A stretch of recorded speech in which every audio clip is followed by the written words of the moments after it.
Ühetoaline korter, pinnaga 35 ruutu, mis paikneb Lasnamäel.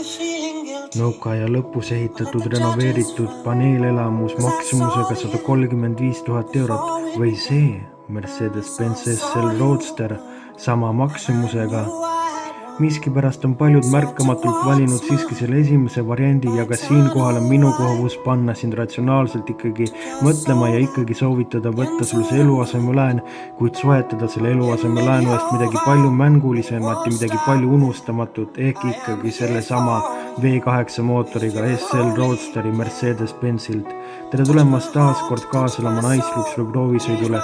Uue põlvkonna SL nägi ilmavalgust mõne aasta eest ja anda saanud tohutult sportliku disaini, mis on disaini inspiratsiooni ammutanud kõige esimesest SL-ist 1952. aastal, mis kandis nime SL 300 Racer ja tema tagaosas on olemas mitte päris ehtsad väljalasketorud ja mitte päris ehtsad õhuavad, kuid ees on olemas tal ehtsad õhuavad ja tema sportlikud disaini on natukene kritiseeritud, ehk osad inimesed leiavad, et SL peaks olema ikkagi rohkem rafineeritum ja natukene rohkem elegantsema disainiga, nagu ta varem oli, kuid minu meelest olgem lihtsalt õnnelikud, et SL on suvatsenud sellises linnamasturiseerunud õhkkonnas siiski ellu jääma.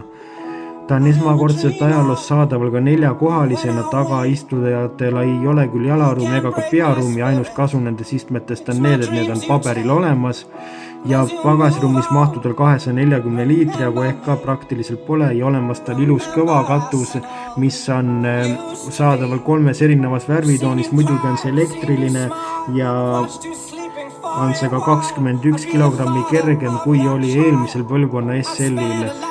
Temas on tohutud kvaliteetsed materjalid interiooris vaid mõne erandiga, nimelt on roolisambal olev käigukangi valitse kehvast plastikust, kuid olemas tal 12,3-toline multimeediasüsteem ja muidugi on olemas tal pormesteri helisüsteem, ventileeritavad ja soojendusega istmed, 360-kraadine kaamera lahendus ja veel väga palju uhkeid detaile.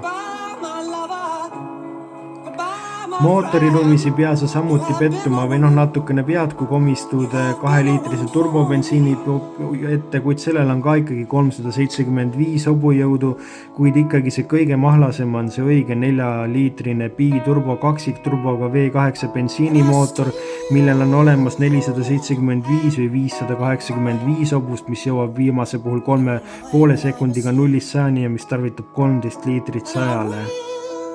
Varustatakse ta alati 9-käigulise klassikalise automaat käigukastiga ja tema hinnad algavad tõesti 130 000 ja lõppevad sellise 3-toalise uues arenduses oleva korteri hinna eest ehk 260 000 euroga. Selline on SL, kindlasti on ta palju enam väärt kui need eelnimetatud kinnisvaraobjektid ja selline oli sellekordne naisluksuri proovisõit. Meie kohtume teiega juba nädala pärast, seniks kohtumiseni ja liigelge ikka turvaliselt.